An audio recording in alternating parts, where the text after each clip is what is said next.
پراسرار ہوٹل۔ ان تینوں دوستوں کے جوش و خروش میں اضافہ ہوتا جا رہا تھا کیونکہ اس مرتبہ ان کا مری جانے کا منصوبہ تھا۔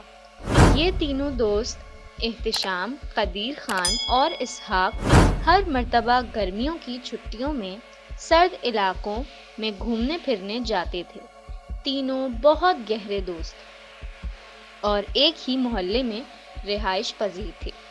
ان کے والدین کی بھی آپس میں خوب بنتی تھی اور تینوں ہی ماں باپ کی اکلوتی اولاد تھے۔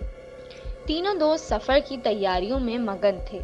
آخر کار وہ دن بھی آ گیا جس کا ان تینوں کو بے صبری سے انتظار تھا۔ وہ ماں باپ کی دعائیں لیتے ہوئے اپنے سفر کی طرف روانہ ہو گئے۔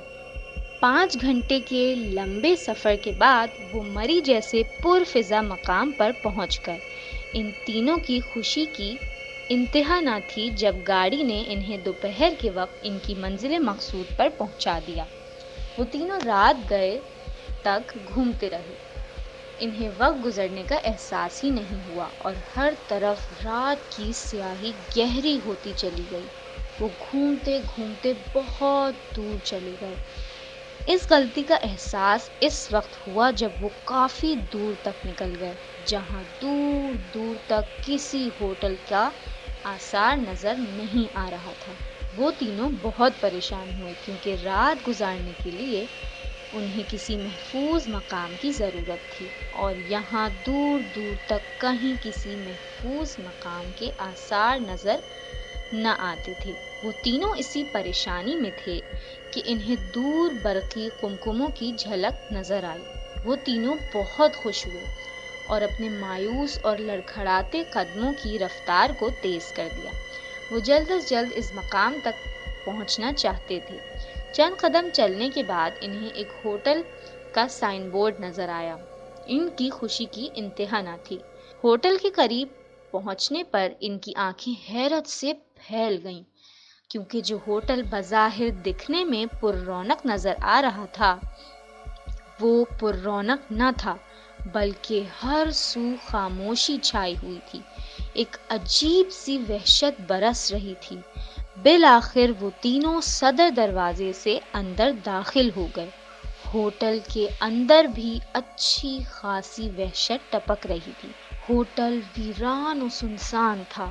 انہیں ایسا محسوس ہونے لگا جیسے وہ تینوں بدروحوں کے دیس میں آ گئے ہوں جہاں وحشت کاٹ کھانے کو دوڑتی ہو۔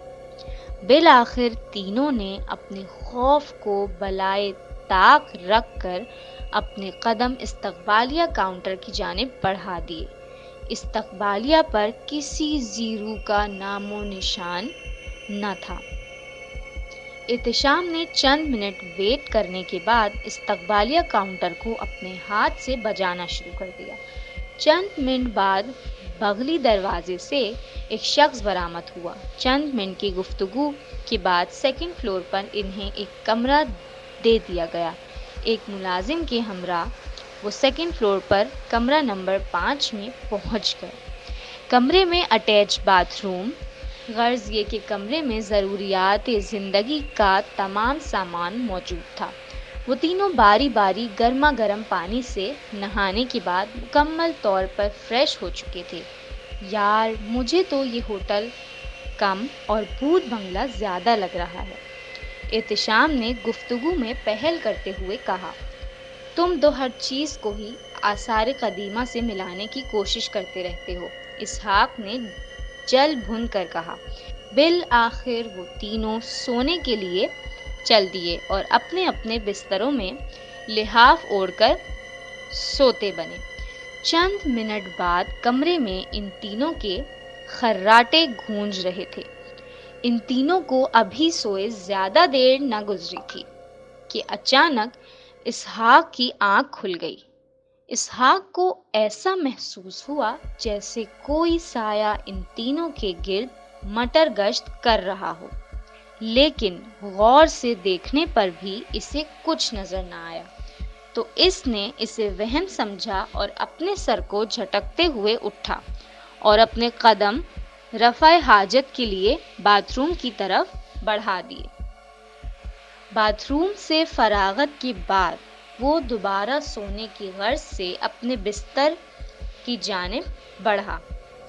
بستر کے قریب پہنچ کر وہ سونے ہی والا تھا کہ ایک دروازے پر دستک ہوئی۔ ٹھک ٹھک ٹھک ٹھک ٹھک ٹھک ٹھک۔ رات کے اس پہر کون ہو سکتا ہے؟ اسحاق منہ ہی منہ میں بڑبڑاتا دروازے کی جانب بڑھا۔ دروازے کے قریب پہنچ کر اس نے دروازہ کھولا اور باہر جھانکنے لگا، مگر باہر دور دور تک اندھیرے کا راج تھا۔ ہوٹل خوب اندھیرے میں ڈوبا ہوا تھا۔ پورے ہوٹل کی لائٹس گل کر دی گئی تھیں۔ اسحاق نے اپنے قریب چاروں طرف کا جائزہ لیا، لیکن اسے ایسا کوئی شخص نظر نہ آیا جس نے دروازے پر دستک دی ہو۔ اسحاق دوبارہ دروازہ بند کرنے کے بارے میں سوچ ہی رہا تھا کہ اسے لگا جیسے کوئی دھیمی چال چلتا ان کے کمرے کے قریب سے گزر رہا ہو۔ اس نے اپنا ارادہ ترک کیا۔ اس کے ذہن میں مختلف اقسام کے وسوسے جنم لینے لگے۔ اس کے دل کی دھڑکن بے اختیار تیز ہو گئی۔ اچانک اسے دبی دبی چیخ کی آواز سنائی دی۔ آواز قریب کے کمرے سے آ رہی تھی۔ اس کے دل میں تجسس نے گھیرا تنگ کرنا شروع کر دیا۔ وہ بچپن سے ہی ایڈونچر پسند تھا اور ہر چیز کا بغور جائزہ لیتا تھا۔ اس نے اپنے پلٹتے قدم واپس لیے اور کمرے سے باہر نکل آیا۔ کمرہ اچھی طرح بند کرنے کے بعد اس نے اپنے قدم اس کمرے کی جانب بڑھا دیے اور آہستہ آہستہ چلتا ہوا اس کمرے تک پہنچا اور دروازے کے ساتھ اپنے کان لگا دیے۔ آواز کسی عورت کی تھی جو دبی دبی آواز میں سسکیاں لیتی ہوئی رو رہی تھی۔ اسحاق نے اپنے خوف کو بالائے طاق رکھ کر جھٹ سے اس کے کمرے کا دروازہ کھول دیا۔ دروازہ چرچراہٹ کی آواز پیدا کرتا ہوا کھلتا چلا گیا۔ اس نے جیسے ہی دروازہ کھولا، رونے اور سسکیوں کی آواز اچانک بند ہو گئی۔ اسحاق کے دل میں ایک بار پھر خوف نے تسلسل جمانا شروع کر دیا۔ اس نے ڈرتے ڈرتے کمرے کے اندر جھانک کر دیکھا، لیکن کمرے میں اس کے علاوہ کوئی بھی نہیں تھا۔ تجسس کی بنا پر اس نے اپنی جیب سے موبائل نکال کر روشن کر لیا۔ موبائل کی ٹارچ کی روشنی بامشکل ہی کمرے کے اندھیرے پن کو روشن کرنے میں ناکافی تھی، لیکن وہ اس کم روشنی میں ہی کمرے کا جائزہ لینا شروع کر دیتا ہے کہ اچانک اس کا سیل فون چھوٹ کر کمرے کے فرش سے ٹکرا کر آف ہو گیا اور ایک سایہ اس کی سمت بڑھنا شروع ہو گیا۔ وہ چیخ چیخ کر بے ہوش ہوا اور دنیائے فانی سے کوچ کر گیا۔ ٹھک ٹھک ٹھک ٹھک ٹھک ٹھک کمرے کے دروازے پر دستک ہوئی اور احتشام کی آنکھ دروازے پر ہونے والی دستک سے کھل گئی۔ اسے ایسا محسوس ہونے لگا جیسے کوئی زور زور سے دروازے پر دستک دے رہا ہو۔ وہ دروازہ کھولنے کی غرض سے اٹھا اور منہ ہی منہ میں نہ جانے کیا بڑبڑاتا ہوا دروازے کے قریب پہنچ چکا تھا اور ایک جھٹکے سے دروازہ کھول کر باہر جھانکنے لگا، مگر دروازے کے باہر کوئی بھی نہیں تھا۔ وہ کمرے سے باہر نکل آیا تاکہ دروازہ کھٹکھٹانے والے کا سراغ لگا سکے، مگر دور دور تک کوئی نہ تھا۔ ہوٹل مکمل طور پہ سناٹے میں ڈوبا ہوا تھا۔ ہر طرف گہرے اندھیرے کا راج تھا۔ وہ ہر طرف سے مایوس ہو کر اپنے کمرے کی طرف چل دیا، لیکن ابھی وہ چند قدم ہی چلا ہوگا کہ اسے محسوس ہوا جیسے اسے کسی نے اس کے نام سے پکارا ہو۔ اس نے رک کر پیچھے مڑ کر دیکھا، مگر اسے دور دور تک کوئی نظر نہ آیا۔ اس نے اسے اپنا وہم سمجھا اور سر کو جھٹک کر اپنے کمرے کی طرف قدم بڑھا دیا۔ ابھی اس نے چند قدم ہی طے کیے کہ اسے محسوس ہوا جیسے کوئی بہت تیزی سے اس کے قریب سے گزرا ہو۔ اس نے فوراً پیچھے مڑ کر دیکھا، لیکن پیچھے کوئی نہیں تھا۔ وہ اس بات پر ابھی غور ہی کر رہا تھا کہ اسے پائل کی جھنکار سنائی دی۔ پائل کی جھنکار ایسی تھی جیسے کوئی عورت پاؤں میں پائل پہنے دھیمی دھیمی رقص کر رہی ہو، اور آواز قریب کے کمرے سے آ رہی تھی۔ وہ چند قدم آگے ہی بڑھا، اس پائل کی آواز کو غور کرتے ہوئے، اور پھر اپنے قدم اس کمرے کی طرف بڑھا دیے۔ کمرے کے دروازے کے قریب پہنچ کر اس نے دروازے کو اندر کی طرف دھکیلا تو دروازہ چرچراہٹ کی آواز پیدا کرتا ہوا اندر کی جانب کھلتا چلا جا رہا۔ اندر مکمل طور پر اندھیرا چھایا ہوا تھا اور ہر سو سناٹے کا راج تھا۔ احتشام نے تجسس کے مارے اپنی پتلون کی جیب میں سے موبائل نکال کر اس کی لائٹ روشن کر لی اور ارد گرد جھانکنے لگا، مگر بے سود کمرے میں اس کے علاوہ کوئی بھی نہ تھا۔ وہ مایوس ہو کر واپس جانے کا سوچ ہی رہا تھا کہ اسے سناٹے میں ایک آواز سنائی دی۔ آواز ایسی تھی جیسے کوئی چیز اپنی جگہ سے کھسکی ہو۔ اس نے ایک مرتبہ پھر گھوم کر پیچھے دیکھا تو اس کا سانس اوپر کا اوپر اور نیچے کا نیچے رہ گیا۔ اس کی آنکھیں پھٹی کی پھٹی رہ گئیں۔ وہ جو کوئی بھی تھا دھیرے دھیرے چلتا ہوا اس کے قریب آیا اور اپنے لمبے اور نوکیلے دانت اس کے شہرک میں پیوست کر دیے اور اس کے گرما گرم خون سے اپنی پیاس بجھانے لگا۔ اس بلا نے اس کے جسم سے خون کا ایک ایک بوند تک چوس لیا تھا اور وہ ایک نئے شکار کی تلاش میں نکل کھڑی ہوئی۔ قدیر کمرے میں مزے سے سو رہا تھا کہ یکایکی اس کی آنکھ کھل گئی۔ آنکھ کھلنے کی کوئی خاص وجہ نہ تھی، لیکن اس کی آنکھ کیوں کھلی اس کی وجہ قدیر کی سمجھ سے باہر تھا۔ وہ اپنے بستر پر اٹھ بیٹھا اور ہر طرف سناٹے کا راج تھا کہ اچانک اسے ایک چیخ کی آواز سنائی دی۔ چیخ کی آواز درد میں ڈوبی ہوئی تھی اور کسی عورت کی تھی۔ قدیر کے دل میں ہمدردی کا جذبہ جاگا اور وہ پریشان ہو گیا کہ رات کے اس پہر کس بدنصیب کی چیخ تھی۔ وہ ہمدردی کے جذبے سے اٹھا اور دروازے کے قریب پہنچ گیا۔ آہستہ سے دروازہ کھولا اور باہر نکل گیا۔ قدیر کمرے سے نکل کر باہر راہداری میں آ گیا۔ اچانک اسے ایسا محسوس ہوا جیسے کوئی انجانی قوت اس کے قریب کھڑی ہو، گہرے گہرے سانس لے رہی ہو۔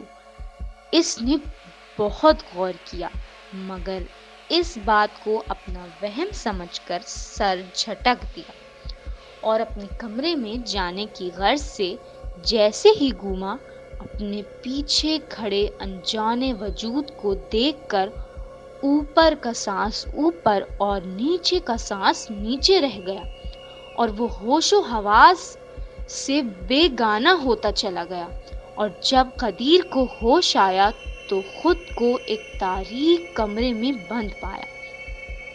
اندھیرا اتنا تھا کہ ہاتھ کو ہاتھ دکھائی نہ دیتا تھا، اور اس تاریکی میں دو روشن آنکھیں دور سے مسلسل گھورے جا رہی تھی۔ جیسے ہی وہ پیچھے گھوما، اپنے سامنے اس قدر خوفناک وجود کو دیکھ کر اسے خوف محسوس ہونے لگا اور وہ آہستہ آہستہ پیچھے کی جانب گھسیٹتا چلا گیا۔